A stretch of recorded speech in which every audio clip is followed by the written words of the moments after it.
Finally, the flight of 2:30 noon, 12:30 noon, that was moved to 2:30, and then to 6, then to 9, then to 12. It's boarding now. The time now is 1 a.m. Just for you to see, it's real. Members of the National Assembly are here. It's real. You know, we did not raise the alarm because we were affected. We raised the alarm because that's what they call participatory observation and non-participatory observation. I sit in a committee that is known as Public Petition Committee of the House. And frequently, we get complaints from the public. I chair a committee on public affairs. My committee is like, most time, a liaison between the National Assembly and the public. And I get feelers from the public on what is happening in Nigeria, and oftentimes we do a letter, do a memo to the various committees directing them on how to pursue what they want us to have a legislative intervention on. As you know, it's not everything that is resolved through litigation. There are certain things the Constitution allows us as members of the Parliament to intervene, to be able to bring solution at the end of the day. Over the years, it appears like it has become the norm for Nigerians to be abandoned. Now, over the years, what is not supposed to be acceptable to us as a people, I'm not talking as members of Parliament, because we were first the people of Nigeria before we became members of the Parliament. And when we leave here, we go back to being the people, the ordinary people of Nigeria. We're only here for a while, and we'll go back to being the ordinary people of Nigeria. So all of us are ordinary people of Nigeria.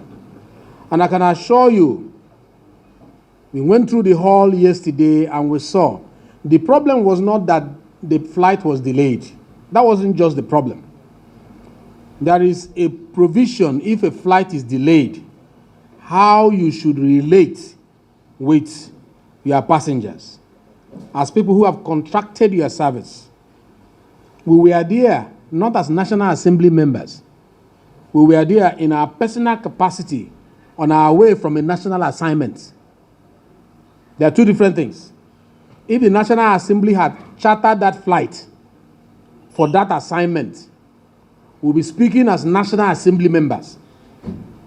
But our contract with the airline was individual contracts. And we expected the same treatment that they give to ordinary Nigerians who contracted with them in the same manner.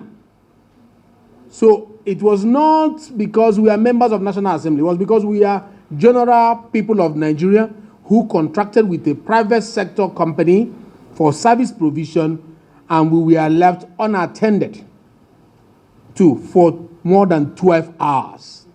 No cup of water, not even somebody to address you. And we felt something was wrong with that. And we felt it was high time we amplified not our voices, but the voices of the downtrodden Nigerians who, most of the time, accept everything in pain. And we call it that Nigerians are patient and we are happy people. We just accept anything that is thrown at us. And it ought not to be so. The representative should represent the people.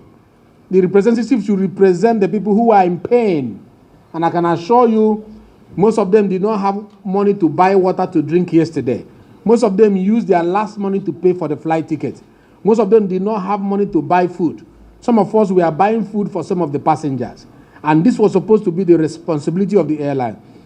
That was not only our concern. Our other concern was because of the COVID protocol and social distancing, to keep Nigerians in a particular space for 12 hours was against the COVID protocol. There was no movement. That's another angle that people have not looked at it. Another way we looked at it was that we are in a moment of insecurity.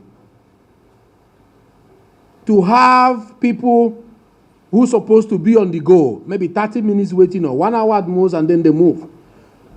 Position in a particular place, not knowing when to move for a period of about 13 hours was a security risk. Because what if kidnappers came to that airport? Because the number of security men I saw there, they were not enough. What if they had come there?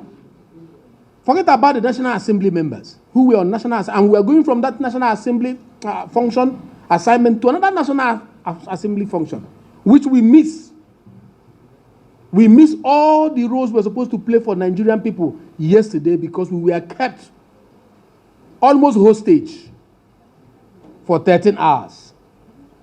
So, if we don't amplify the voice of Nigerian people, now that we have experienced it, not they came to write petition to us, but that we were there, we saw it happen.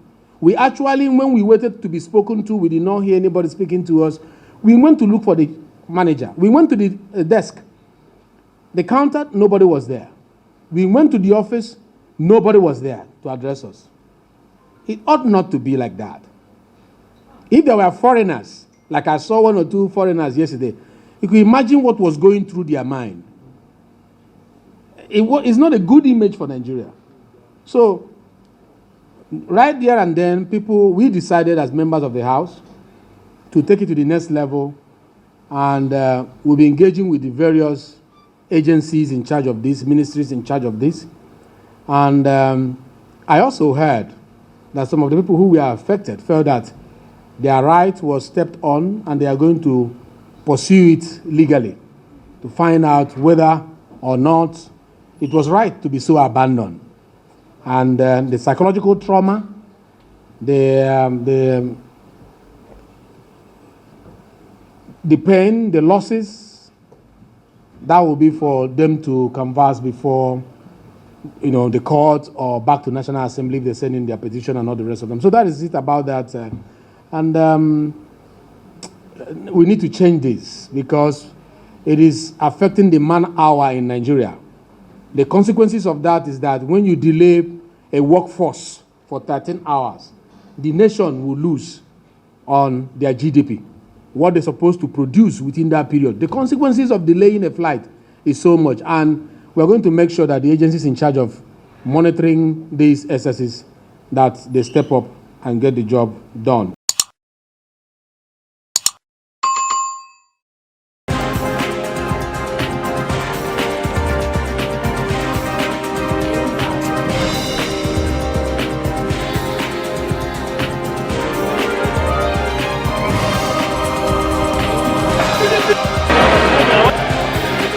Instagram.